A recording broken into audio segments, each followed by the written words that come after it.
So that was what was a incredibly close match that was tied on points, and we would have seen go to fast tie-dye, is now completely swung because the Nesta Viper's Paladin decided to launch himself out beyond the edge of glory. Right at about 30 seconds, really no time left for the one Tengu and two Garmers to do anything about it. There's no And way they that's the break the match. Dami Navy. Time is And now it is up. over.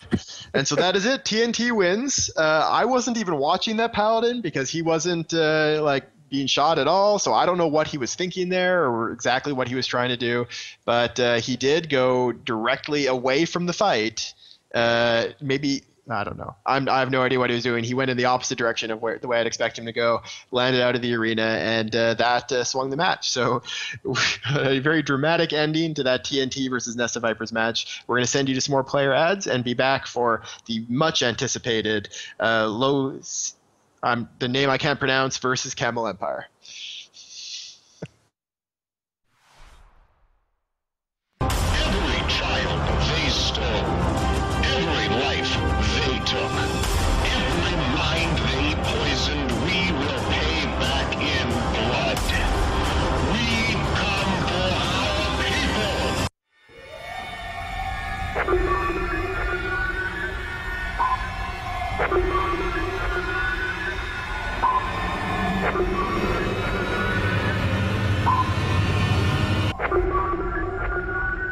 Do you like waffles? I like waffles. I like waffles. Do you like waffles?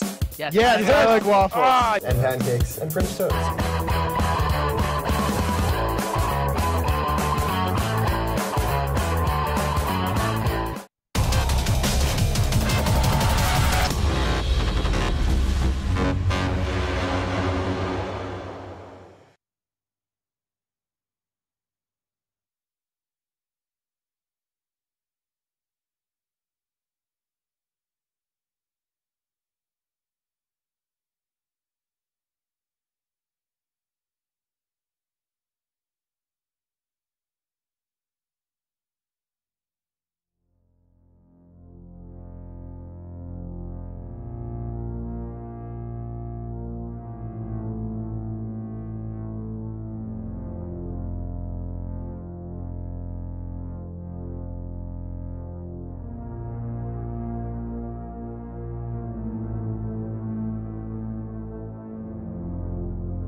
Welcome back, one and all, to this next match in the 12th Alliance tournament. This is CCP Fozzie, joined once again by Bacchanalian.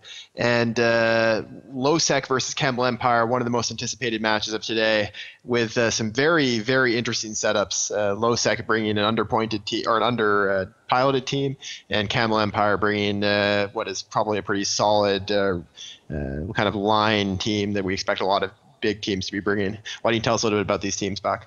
Well, the first thing to mention right away, as you pointed out to me, is those stealth bombers on the Losec team. 4 stealth bombers, 2 Nemesis, 2 Metacore, are close enough range to do a bombing run. There's an awful lot of small support on the Camel team, so we may see that quickly here. So that is a flagship Belgorn, 3 Typhoons, Oneros, 2 Nemesis, 2 Metacore on the Losec side, 2 Rattlesnakes, Claymore, Scimitar. Whoa, there we go. First already a Nemesis gone. Yeah. Haven't even gotten through the team. So Scimitar, Celestis, 3 Heretics, 2 Mollis, Merlin, Fancy Merlin, and Stiletto. So another Nemesis off the field. Yes. Very quick work of this team already. Typhoon stripped of shields, so the heavier ships going for the larger ships, the smaller ships tearing support to pieces. The Camel Empire obviously knows where their biggest danger is coming from and where they can knock off that danger quickly. Those bombers have another one down now, and the Painter's on the last Manticore, so it's only a matter of time now for him.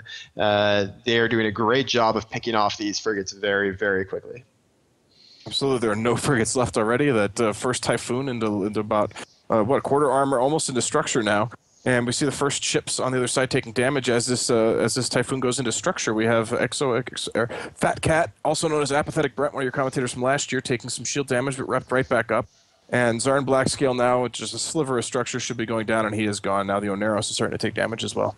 Yeah, this is a kind of systematic dismantling of this Losec team by the Camel Empire. There's, of course, been a lot of talk about this Camel Empire team that was played as Thingy in the last New Eden Open and did so well there. This is a strong showing from them, but potentially against not a great test of their skills. The Losec team bringing fewer pilots than they could and not really bringing a strategy that would necessitate having so few pilots. They really just would have been better if they had designed it to bring more people. Yeah, I definitely think this is a case of maybe an underdog team coming in and just finding themselves against one of the better teams in the tournament, which is an unfortunate match to draw for your first round. Not to take anything away from the performance here that Camel are putting on. They're certainly, just like you said, systematically taking this team apart. They're executing brilliantly. But So- really, at the end of the day, this is not going to be a challenging match for them. The Balgorn for Losec has charged in and got his newts onto the Camel Empire Simi. So he is going to be knocking that Simi out of contention very quickly, but he's also dropping very fast. He's in low armor now, going down quickly, and this is a flagship Balgorn, so he has potentially a whole lot of bling fit to that ship. We're going to get to see the kill mail very soon, as he is just a few slivers away from structure.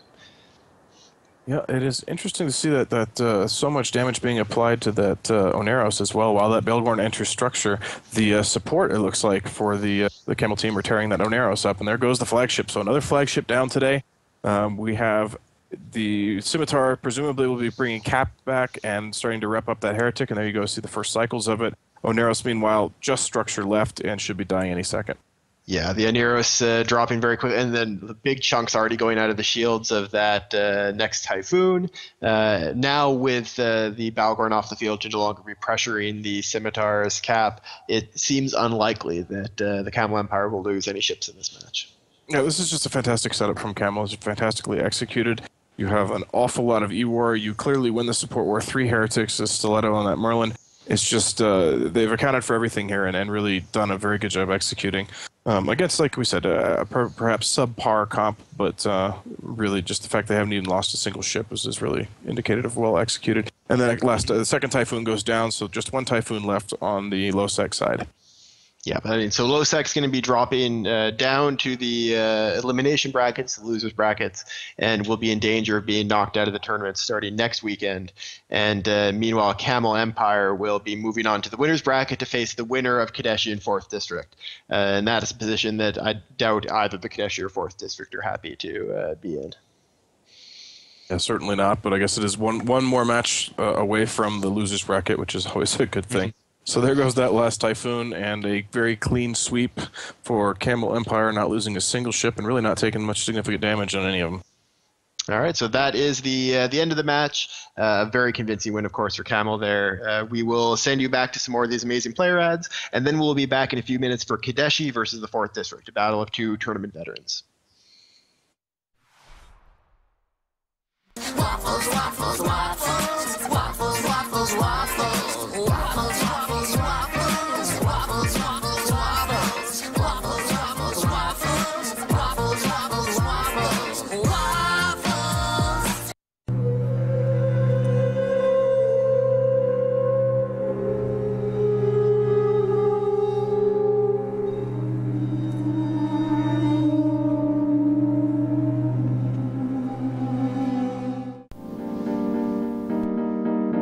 Okay, you have him. Roger.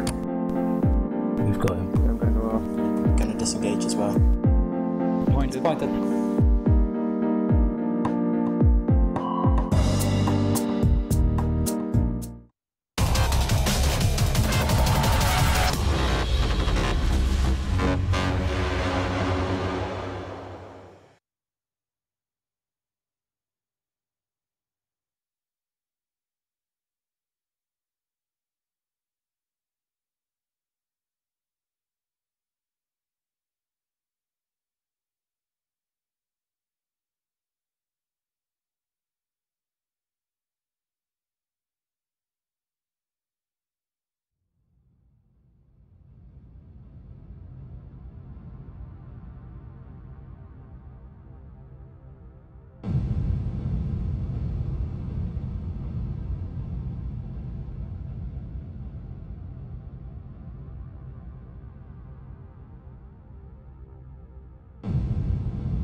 Hello and welcome back, everyone. This is CSP Fozzy, joined once again by Bacchanalian, and we are bringing you Kadeshi versus 4th District, and we are very excited to see these two setups duke it out. This is very different than a lot of what we've been seeing so far today, in that both teams have brought super high DPS and then warped them to 0, and they are going to brawl until there's only one team left. The Kadeshi have brought an Absolution, 2 Brutix Navy issues, an Aneros, a Brutix, triple Vexor, triple Enyo. Why don't you tell us a bit about the 4th District, Buck?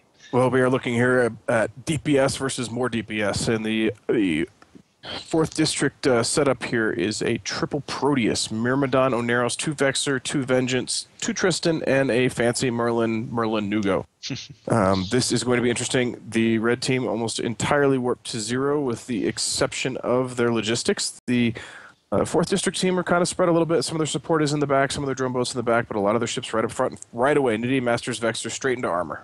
Yeah, these guys have come in right beside each other. The blasters are all at optimal right now, and already, yeah, there's taking big chunks of each other. We've got a Vexor as the one primary, and the Brutix is the other. Yep, Nitty Masters into structure. One more, he's already off the field. Titan, Kertu, Zonero starting to take damage, as well as another Vexor, Vengeance into armor. We have T-Belt Avalon's Brutix kind of holding up in armor, but he is struggling a little bit.